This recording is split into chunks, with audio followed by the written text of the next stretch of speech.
Advocate Vinod Mathew Wilson, പലപ്പോഴും നിങ്ങൾ പ്രതിരോധത്തിലാകും അല്ലെങ്കിൽ കേജ്രിവാൾ അടക്കമുള്ള നേതാക്കൾ ഒറ്റപ്പെടുന്ന ഘട്ടത്തിൽ പ്രതിപക്ഷം എത്രത്തോളം കൂടെ നിന്നു എന്നുള്ള ചോദ്യം ആം ആദ്മി പാർട്ടി പല ഘട്ടങ്ങളിലും ചോദിച്ചിട്ടുണ്ട്. പക്ഷേ ഈ ഒരു അവസരം അങ്ങനെ ചോദിക്കാനുള്ള അവസരമാണോ? നിങ്ങൾ ഒരുമിച്ച് നീങ്ങേണ്ട അവസരമായി തന്നെയാണോ കാണുന്നത്?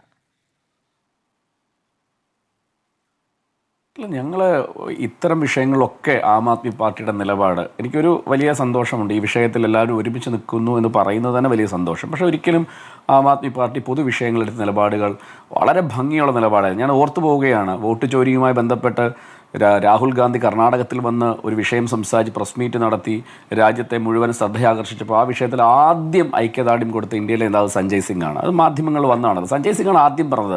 വോട്ട് ചോരിയെപ്പറ്റി കേജ്രിവാൾ പറഞ്ഞപ്പോൾ ഞങ്ങളെ സപ്പോർട്ട് ചെയ്തില്ലെങ്കിലും ഈ വിഷയത്തിൽ രാഹുൽ ഗാന്ധിക്കൊപ്പം നിൽക്കുമെന്ന് പറഞ്ഞ ആൾ കേജ്രിവാളാണ്.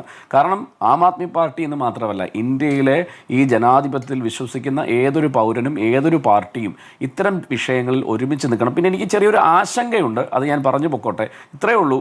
നമുക്ക് ഈ നിമിഷം വരെ ഇതൊരു എന്താ പറയുക, ഒരു ഏതെങ്കിലും ഒരു പാർട്ടിയുടെ സമരമായിരുന്നില്ല. എല്ലാ പാർട്ടിയിൽപ്പെട്ട അല്ലെങ്കിൽ പാർട്ടിക്ക് അതീതമായി ഈ രാജ്യം മുമ്പോട്ട് പോകണമെന്നും ഈ രാജ്യത്തിലെ വ്യവസ്ഥകൾ മുമ്പോട്ട് നിൽക്കണമെന്നും വിശ്വസിക്കുന്ന ചെറുപ്പക്കാരുടെ വലിയൊരു കൂട്ടായ്മയും സംഭവമായിരുന്നു.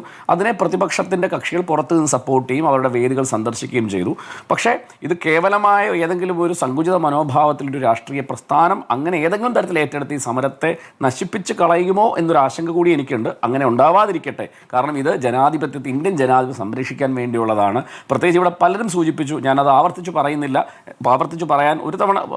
പറയാൻ ആഗ്രഹിക്കുന്നില്ല. കാരണം ഇതെന്താ ഒറ്റ വിഷയത്തിൽ മാത്രമാണ് ഈ സമരം. അതായത് ഇപ്പോൾ ഇവിടെ സൂചിപ്പിച്ചു, പ്രേമേന്ദ്ര MP സൂചിപ്പിച്ചു, ഒരുപാട് വിഷയങ്ങളെപ്പറ്റി നമ്മൾ ഇതിനകത്ത് സംസാരിക്കണം. ആ പിള്ളേരുടെ ഫോക്കസ് വളരെ കൃത്യമാണ്. 100 കൂട്ടം ആവശ്യങ്ങളുമായിട്ട് വന്നുള്ള ഒറ്റ വിഷയം, ധർമ്മേന്ദ്ര പ്രധാൻ രാജിവെക്കണം, ഈ മരണപ്പെട്ട കുട്ടികളുടെ കുടുംബത്തിന് നീതി ലഭിക്കണം.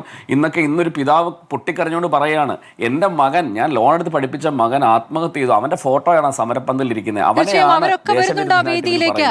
മക്കളെ നഷ്ടപ്പെട്ട മാതാപിതാക്കൾ അവിടെ കണ്ണുനീരണിഞ്ഞുകൊണ്ട് ആ സമരത്തിന് പിന്തുണ നൽകിക്കൊണ്ട് അവിടേക്ക് വരുന്നുണ്ട്. ആ കാഴ്ച നമുക്കൊന്നും സഹിക്കാൻ പറ്റാത്ത കാഴ്ചയാണ്. അഡ്വക്കേറ്റ് വിനോദ് മാത്യു വിൽസൺ, ഏറ്റവും വൈകാരികമായ ഘട്ടമാണ്. അവരെയൊക്കെയാണ് ചാപ്പ് കുത്തുന്നത്. ഞാൻ പറഞ്ഞില്ല, നമുക്ക് പല സുഹൃത്തുക്കളുണ്ട്, അതൊന്നും ഇവിടെ പറയാൻ പറ്റില്ല. പല BJP അനുഭാവികളായ സുഹൃത്തുക്കൾ പേഴ്സണലായിട്ടൊക്കെ മെസ്സേജ് പറയുന്നത് ഇവർ നക്സലൈറ്റാണ്, ജിഹാദികളാണ്, പണം വാങ്ങി ചെയ്യുകയാണ്, JNU എന്ന് പറയുന്നത് ലഹരി മാഫിയയുടെ സംഘമാണ് എന്നൊക്കെ പറഞ്ഞ് ഇത്തരത്തിൽ ആ ഘട്ടമൊക്കെ വിട്ട് കേട്ടോ. ഞാൻ ഈ പണ്ട് നമ്മൾ പറയില്ലേ, ഈ മരത്തിൻ്റെ ഇടയിൽ കുടുങ്ങിപ്പോയ കുരങ്ങൻ്റെ വാലിനെ പറ്റി പറയില്ല. സത്യത്തിൽ പെട്ടു കേന്ദ്രമന്ത്രിസഭ. ഇനി എന്ത് ചെയ്യും ഇവർ? ഈ സമരം എങ്ങനെ ഇവർ ഒതുക്കും? എങ്ങനെ ഈ സമരം ഇല്ലായ്മപ്പെടുത്തും? ഇതിൽ നിലപാട് പറയേണ്ട സാഹചര്യമില്ലേ? സത്യത്തിൽ ആ കാര്യത്തിൽ ഇന്ത്യയിലെ ചെറുപ്പക്കാർക്ക്, പ്രത്യേകിച്ച് വിദ്യാസമ്പന്നനായ ചെറുപ്പക്കാർ, അതാണ് ഇവിടെ സൂചിപ്പിച്ചല്ലോ, നല്ല ഭാഷ അറിയാവുന്ന, സംസാരിക്കുന്ന, മാധ്യമങ്ങളുടെ മുമ്പിലൊക്കെ വന്ന് നല്ല തൻ്റെ അടുത്തോടെ സംസാരിക്കാൻ കഴിയുന്ന ചെറുപ്പക്കാരെയൊക്കെ അണ്ടർ എസ്റ്റിമേറ്റ് ചെയ്ത, യാതൊരു നേരാവണ്ണം ഒരു പരീക്ഷ നടത്താൻ പോലും കഴിയാത്ത, വിദ്യാഭ്യാസത്തിൻ്റെ RTI ചോദിച്ചപ്പോൾ അതിനെപ്പറ്റി കൊടുക്കാൻ കഴിയാത്ത ഒരു പ്രധാനമന്ത്രി ഭരിക്കുന്ന നാട്ടിൽ നമ്മളിതൊക്കെ ഇത്തരം വേഷം കെട്ടലുകളും ഇത്തരം മറ്റൊരു രാജ്യത്ത് ജോലി ചെയ്തിരുന്ന പോലുള്ള യുവാക്കൾ ഇപ്പോൾ രാജ്യത്തേക്ക് തിരിച്ചെത്തി ഈ സമരത്തിന് ഒരു നേതൃത്വം നൽകുന്നു. രാജ്യത്തിന് വേണ്ടി, രാജ്യത്തിലെ യുവാക്കൾക്ക് വേണ്ടി എന്നുള്ളത് രാജ്യത്തെ സംബന്ധിച്ച് വലിയ പ്രതീക്ഷയുള്ള കാഴ്ച കൂടിയാണ്.